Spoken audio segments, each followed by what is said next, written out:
الرحمن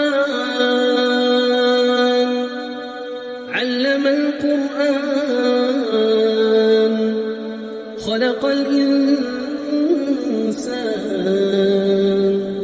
علمه البيان الشمس والقمر بحسبان والنجم والشجر يسجدان والسماء رفعها ووضع الميزان ألا تطغوا في الميزان وأقيموا الوزن بالقسط ولا تخسروا الميزان والأرض وضعها للأنام فيها فاكهة والنخل ذات الأكمام والحب ذو العصف والريحان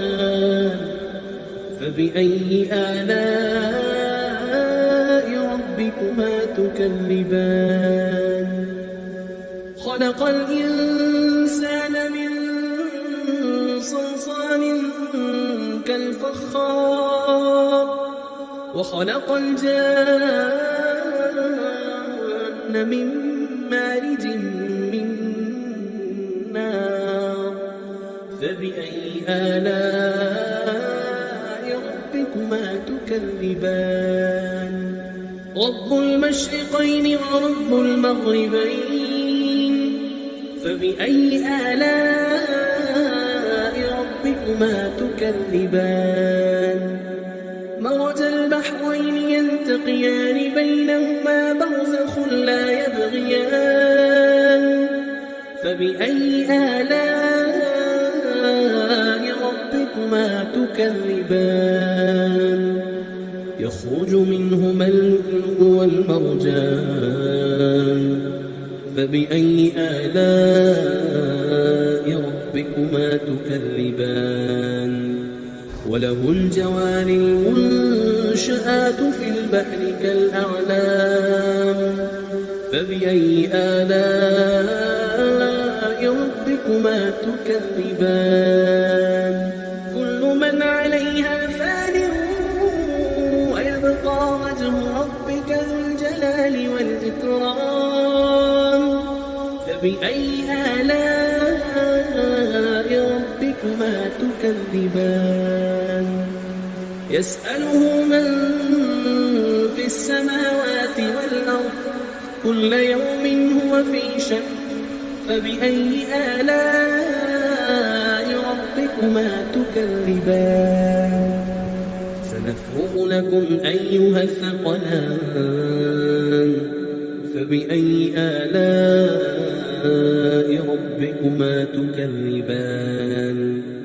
يا معشر الجن والإنس إن استطعتم أن تنفذوا من أقطار السماوات والأرض فانفذوا لا تنفذون إلا بسلطان فبأي آلاء ربكما تكذبان يرسل عليكما شواظ من نار ونحاس فلا تنتصران فبأي آلاء ربكما تكذبان فإذا انشقت السماء فكانت وردة كالدهان فبأي آلاء ربكما تكذبان فيومئذ لا يسأل عن ذنبه إنس ولا جان فبأي آلاء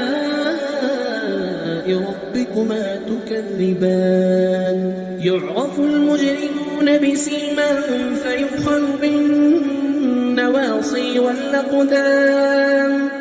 فبأي آلاء ربكما تكذبان هذه جهنم التي يكذب بها المجرمون يطوفون بينها وبين حميم آن فبأي آلاء ربكما تكذبان ولمن خاف مقام ربه جنتان فبأي آلاء ربكما تكذبان ذواتا أفنان فبأي آلاء ربكما تكذبان فيهما عينان تجريان فبأي آلاء ربكما تكذبان فيهما من كل فاكهة زوجان فبأي آلاء ربكما تكذبان متكئين على فرش بطائنها من استبرق وجنى الجنتين دان فبأي آلاء ربكما تكذبان فيهن قاصرات الطرف لم يطمثهن إنس قبلهم ولا جان فبأي آلاء ربكما تكذبان كأنهن الياقوت والمرجان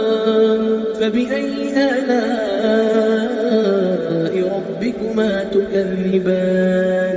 هل جزاء الإحسان إلا الإحسان فبأي آلاء ربكما تكذبان ومن دونهما جنتان فبأي آلاء ربكما تكذبان مدهامتان فبأي آلاء ربكما تكذبان فيهما عينان نضاختان فبأي آلاء ربكما تكذبان فيهما فاكهة ونخل ورمان فبأي آلاء ربكما تكذبان فيهن خيرات حسان فبأي آلاء ربكما تكذبان حور مقصورات في الخيام فبأي آلاء ربكما تكذبان لم يطمثهن إنس قبلهم ولا جان فبأي آلاء ربكما تكذبان متكئين على رفرف خضر وعبقري حسان فبأي آلاء ربكما تكذبان تبارك اسم ربك ذي الجلال والإكرام